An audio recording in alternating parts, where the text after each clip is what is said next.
السلام عليكم، مرحبا بكم في وصفة جديدة. وصفة اليوم هي عجينة 10 دقائق، سريعة بسيطة ولذيذة، ويمكن لكم تستعملوها في جميع المعجنات بالحشوات اللي بغيتو.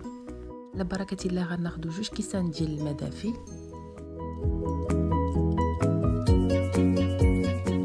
زوج معالق كبار خميرة فورية،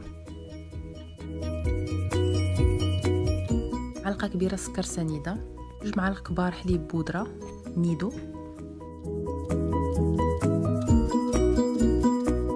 ندمجو الخليط مزيان، ثم كنضيفو 2 كيسان دقيق،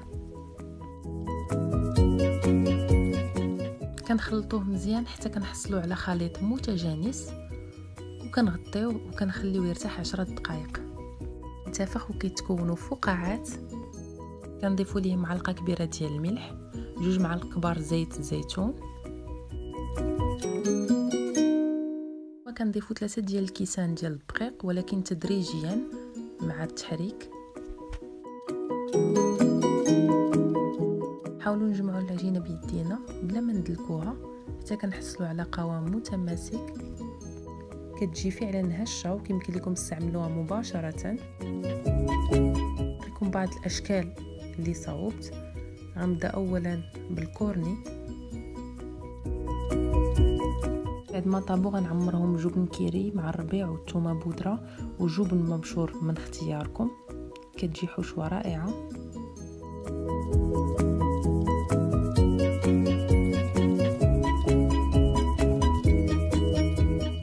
بالنسبه للحشوه الثانيه فانا استعملت لي زيبينار والريكوتا وجبن مبشور. سبق وشاركت معكم هذه الحشوه.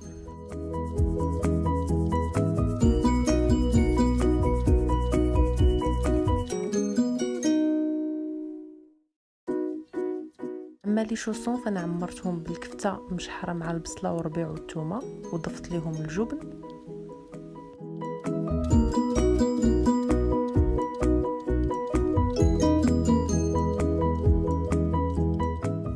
ميني بيتزا غيرت لهم فقط شكل الجوانب.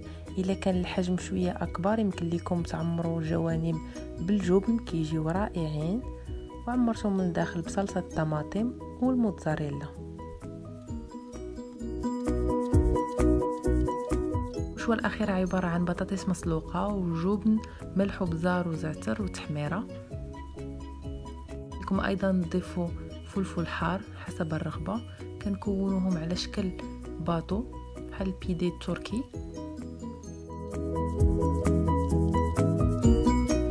كملنا الاشكال ديالنا. كندهنوهم بصفر بيضه مع قطرات ديال الخل.